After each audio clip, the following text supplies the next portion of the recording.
మేము చూస్తూ ఊరుకోం. చట్టపరంగా ఎదుర్కొంటాం, వీధులలో ఎదుర్కొంటాం, అన్ని రకాలుగా కూడా ఎదుర్కొంటాం. ప్రజలకు రాజకీయంగా మీరు చేస్తున్నటువంటి అంశాలన్నింటినీ కూడా ఎప్పటికప్పుడు వివరించి చెప్తామని కూడా ఈ సందర్భంగా తెలియజేస్తా ఉన్నాను. చాలా సీనియర్ నాయకులు జీవన్ రెడ్డి గారు కాంగ్రెస్ పార్టీ అధికారంలోకి రావాలే రావాలే రావాలే అన్నారు. మరి అంతకుముందు కాంగ్రెస్ పార్టీ అధికారంలో లేనప్పుడు, బీఆర్ఎస్ పార్టీ అధికారంలో ఉన్నప్పుడు ఫ్రెండ్లీ పోలీసింగ్ పేరుతోని ప్రజలను పువ్వుల్లో పెట్టుకొని చూసుకోవడం జరిగింది.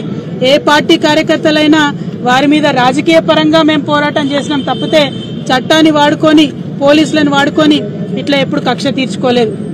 ఇది కాంగ్రెస్ రాజ్యమా, కాకీల రాజ్యమా అనే విధంగా ఇవాళ రాష్ట్రమంతా కూడా వ్యవహారం నడుస్తా ఉన్నది. ప్రతి నియోజకవర్గంలో ప్రతి చోట కూడా ఇటువంటి వైఖరినే కాంగ్రెస్ పార్టీ ప్రదర్శిస్తా ఉన్నది.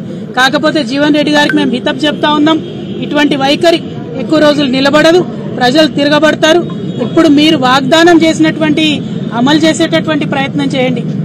మీరు అలవి కాని వాగ్దానాలు చేసి అధికారంలోకి వచ్చినారు, వాటిని అమలు చేయండి, ప్రజల కోసం పనిచేయండి. కానీ ఇతర పార్టీ నాయకులు, కార్యకర్తల మీద కక్షపూరితంగా వ్యవహారం చేస్తే ప్రజలే దాన్ని తిప్పికొడతారు. తెలంగాణ ప్రజలందరికీ కూడా వినమ్రంగా మేము విజ్ఞప్తి చేస్తా ఉన్నాం.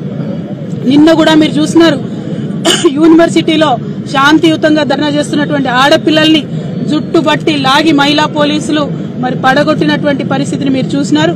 ఇట్లా పోలీసులు ఇటువరకు ఎప్పుడు కూడా తెలంగాణ రాష్ట్రంలో వ్యవహరించినటువంటి దాఖలాలు లేవు.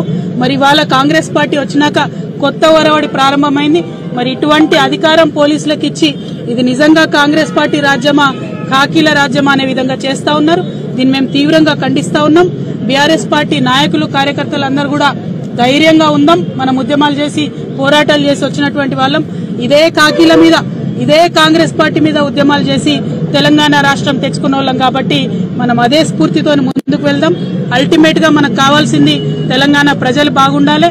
ఈ కాంగ్రెస్ పార్టీ చేసినటువంటి వాగ్దానాలు ప్రజల వరకు చేరే వరకు కూడా పోరాటం కొనసాగిస్తామని తెలియజేస్తూ జై తెలంగాణ, జై కేసీఆర్.